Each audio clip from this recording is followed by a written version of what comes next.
السلام عليكم، ازيكم عاملين ايه؟ فيديو النهارده انا حابه اقول لكم ان انا جايبه لكم هديه. يعني بجد اي حد هيشوف الفيديو ده ويجرب الابليكيشن دي، هي دي بالنسبه لي هديه. لو حد عايز يتمرن على الانجليش، لو حد عايز يحسن مستواه، لو حد عايز يستغل وقت ابنه على الموبايل ويخليه يستفيد بيه، ومنها يبقى بيذاكر ومنها يبقى برضه بيعمل حاجه مفيده يعني وماسك الموبايل، هيبقى الابليكيشن ده بجد ابليكيشن حلو جدا جدا جدا، واي حد هيستخدمه والله بجد هتدعوا لي.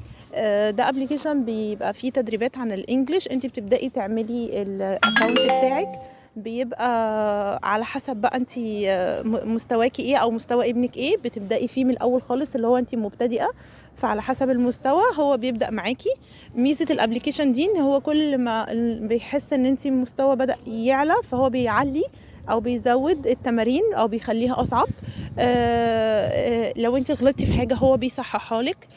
في تمارين على الكلام، في تمارين على الكتابه، على الجرامر، على السمع، على الليسننج. في تمارين على كل حاجه. بصراحه انا يعني الابلكيشن ده كنت منزله عندي، كنت بجربه، حتى كنت بادئه في الاول خالص برضو، يعني ما كنتش عاملاه صعب ولا حاجه، قلت اجرب في الاول. حبيته جدا، ولما لقيته مفيد بقيت عملته لابني على موبايله، ودلوقتي هو بيشتغل عليه. وبصراحه يعني حلو جدا، حتى هو بالنسبه للاطفال عشان هو بيجاوب ويصحح له ويقعد يديله يعلي المستويات. يعني عمر عامله زي اللعبه برضو، فحلو جدا جدا. هو ده الابلكيشن. المستويات دي على حسب بقى كل مره انت مستواكي بيزيد فبيزود معاكي. هو عباره عن هنا بيبقى المفروض 5 قلوب. انت ليكي 5 محاولات في الغلطات، يعني 5 غلطات في الدرس او على حسب يعني وقت التدريب بتاعك. لو عديتيهم وحابه تكملي، بتعملي تدريب للحصول على صحه، اللي هو اخر واحد تحت ده، تدريب للحصول على صحة. ده بيديكي واحدة تانية إضافي، بتبدأي تتدربي تاني لو انت عايزة. في هو مجانا على فكرة يا جماعة، بس لو انت عايزة يبقى مفيش بقى يعني عدد صحة، يعني مفيش محاولات، عدد محاولات معين، ممكن تشتركي. بس انا بالنسبة لي انا بستخدمه مجانا، وهو يعني لان طبعا كل يوم الوحدات بترجع تتجدد تاني، فهو بالنسبة لي كافي جدا كده. وبالنسبة لابني برضو، لان انا اصلا يعني انت لو استخدمتيه 5 دقايق في اليوم، عملتي درس او 2، صدقيني هيفرق معاكي جدا وهيفرق مع ابنك جدا. فانا حابه اوريكم بس التمارين بتبقى عامله ازاي او هو بيبقى عامل ازاي. فلو هنبدا مثلا درس مع بعض، هنا لو عايزه تاخدي صحه اضافيه بتدوسي بيجيلك اعلان فبيجيب لك صحه اضافيه، بس انا مش وقته دلوقتي.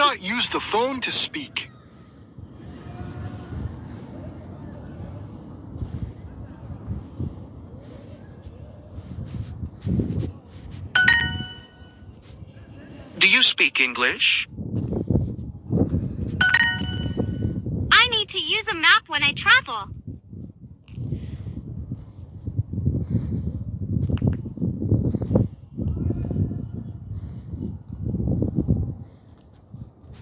عايزه اقول لكم الجو تلج وانا بكتب، انا صابعي متلجه. هنا مثلا انت مش عارفه كلمه من دول ايه، او مثلا حتى ابنك مش عارف، فهو ميزه برضو البرنامج ده ان هو مش هيحتاج يسالك يا مامي انا مش عارف مثلا الكلمه دي، دوس عليها يا حبيبي هتلاقيها مكتوبه فتكتبها. فيتعود ان هو يتعلم برضو، يعني هو بيساعده ان هو بشكل كامل ان هو يعمل كل حاجه لوحده. يعني مش هيحتاج اصلا ان انت يسالك على حاجه وانت تصححي له، هو البرنامج بيصحح له، بيعرفه، بيوري له كل حاجه عليه. فهنا اوكي. طيب دلوقتي A friend comes to play with us.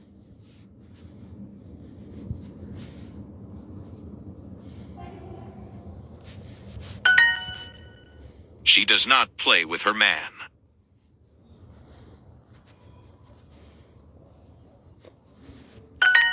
Do you love him? هنا بقى بيقولك وانت بتستخدمي بقى السمع. طيب انا ما سمعتش، كانت جمله كبيره وهو بيقولها بسرعه Do you فانا love ما him? فهمتهاش. بتدوسي على علامه السلحفه دي فهو بيدوس واحده واحده. Do you love him? دي برضو مرة على مرة وبالتمرين وبالمتابعة. لو كل يوم زي ما قلت لكم درسين، هتلاقي ابنك لوحده في الأول بيشغل اللي هو البطيء، بعد كده هيبقى بيسمع عادي كويس. لأن يا جماعة هو الإنجليش يعني على طول، ان انت تتمرني عليه على طول. لو فضلتي فتره ما بتستخدميش انجلش هتلاقي حتى لو مستوى كويس هتلاقيه نزل. فهنا Do دي اللي هي البطيئه. you love him?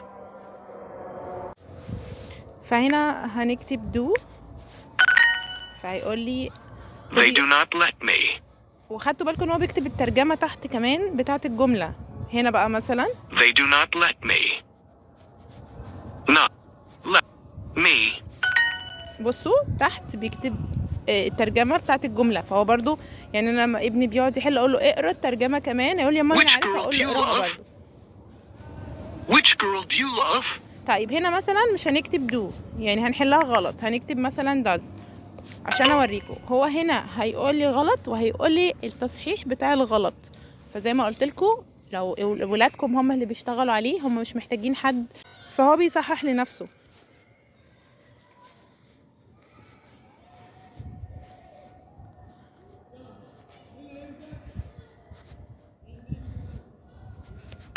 احنا كده هنكمل الدرس الاخر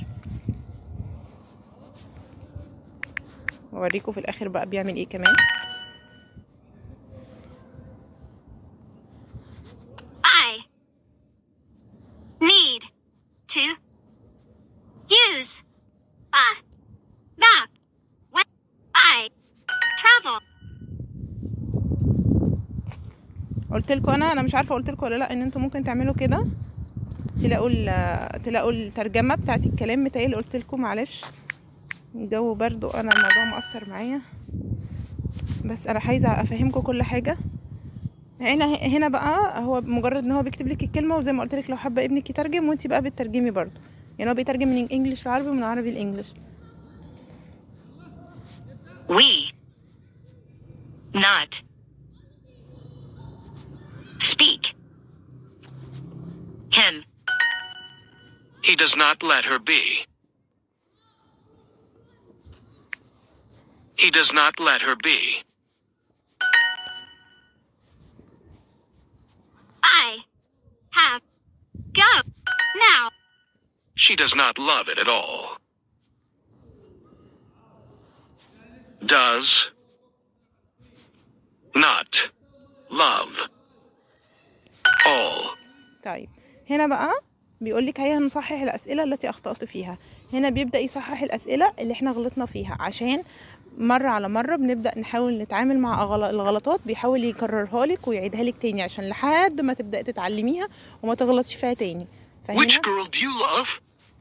السؤال اللي احنا جاوبناه غلط، فلازم نرجع نجاوبه صح عشان يعدي الدرس. طب انا لو كتبته غلط هيرجع يعيده لي تاني، يفضل يعيده بكذا طريقه لحد ما تجاوبيه صح. فهو حتى الغلطات اللي ابنك او انتي بتغلطيها هو ما بيعديها لكيش، بيفضل معاكي لحد ما تتعلميها او تجاوبيها بطريقه صح. هو انتي كده بالنسبه لك خلصتي درس. انا بالنسبه لي ابني لو عمل يعني درس واحد كل يوم بالنسبه لي كده ببقى مبسوطه جدا. قليل دائم يفضل يتمرن كل يوم على درس جديد، بيفرق في مستواه جدا بصراحه. حلو قوي. عايزه اقول لكم حاجه اخيره فيه، ان هنا بقى في المكان ده اللي هو من تحت شايفين علامه البق دي بقى كل التمارين اللي هنا ابدا الدرس كل ما تدوسي بيعمل لك listening بس. زي مثلا هوريكم، هبدا معاكم واحد. Let بتسمعي الكلمه Let. تختاري دي ولا دي وتقولي له، bit فتدوسي. bit let طب لو دوسنا على دي lit يقول لك غلط ويقول لك الصح بتاعها. برضو بالتمرين الليسننج هتلاقيه اتحسن جدا جدا عندك او عند ابنك. بالتمرين هيبقى حلو Bit. جدا. فانا بالنسبه لي درس من ده وكمان مستوى من ده، انا بالنسبه لي كده ببقى مبسوطه جدا. لو عمر عمل الدرسين دول مع بعض انا ببقى مبسوطه جدا وعاجبني جدا الابليكيشن ده، فادني قوي وفاد ابني جدا، فقلت اقول لكم عليه. جربوه، ويعني قولوا لي في الكومنتات لو فاتكم، ادعوا لي دعوه حلوه بالله عليكم. يعني لو لقيتوه بجد جاب معاكم نتيجه او اولادكم حبوه او استفادوا منه، يا ريت تكتبوا لي في الكومنتات ادعوا لي دعوه حلوه، لان فعلا محتاجه الدعاء. شكرا، سلام عليكم، اشوفكم في فيديو جديد باذن الله.